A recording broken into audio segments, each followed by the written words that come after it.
Cette rencontre se situe dans le cadre de nos grands formats du réseau local APSI Grenoble. Nous organisons régulièrement ces temps d'échange et d'intelligence collective entre 11 h et midi et demi. Puis en général, on poursuit par un repas tous ensemble pour poursuivre les échanges. Nous essayons à Grenoble de varier des sujets autour de l'aspect de la communication interne appliquée dans les organisations par des outils, des moyens à la fois technologiques et humains pour mieux communiquer au sein des organisations. Et puis des sujets plus transversaux qui vont donc aller vers la sociologie d'entreprise, vers les ressources humaines et aussi vers la communication interne, puisque la communication interne n'est pas isolée dans l'entreprise, loin de là. Et elle a besoin de faire ces passerelles entre les différents corps sociaux qui communiquent. Voilà, nous avons mené cette étude sur la parole au travail dans une dizaine d'entreprises en 2014 et 2015. Alors, les principaux enseignements que l'on retire de cette enquête dans une dizaine d'entreprises, c'est d'abord la diversité des formes, des espaces de discussion dans le travail. Une très grande diversité selon les secteurs industriels ou tertiaires.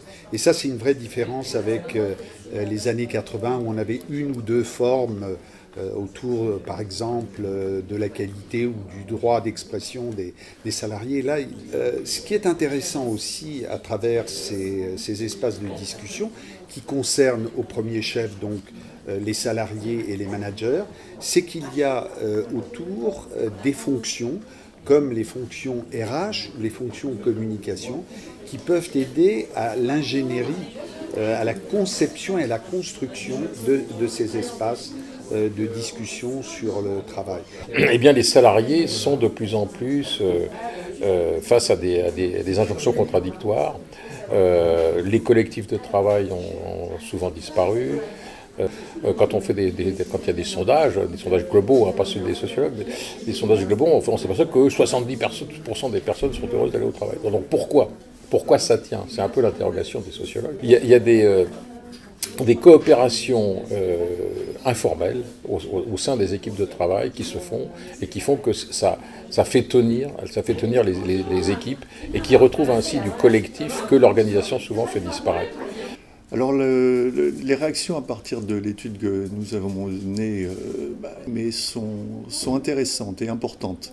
Dans le sens, il y a eu un grand intérêt lors de la publication de ce document qui remonte déjà au printemps 2017, et puis après la première présentation que nous avons fait à Paris, et puis dans d'autres villes, et à chaque fois auprès des petits groupes de salariés et surtout de communicants en entreprise. Tous ont été très intéressés de la nécessité de développer la parole des salariés en entreprise autour du travail, sur le travail, et notamment de la place que les communicants pouvaient prendre dans la mise en place de ces espaces de travail. C'est une rencontre dont je repars avec beaucoup de frustration, donc c'est extrêmement intéressant parce que ça veut dire que l'ensemble des propos entendus engendrait beaucoup plus de questions que de réponses, formidable.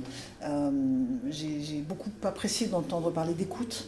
Je pense que c'est essentiel et central autour des questions de communication interne et d'entreprise ou d'organisation. Bon, donc moi je tire un bilan très positif de cet événement animé à Grenoble.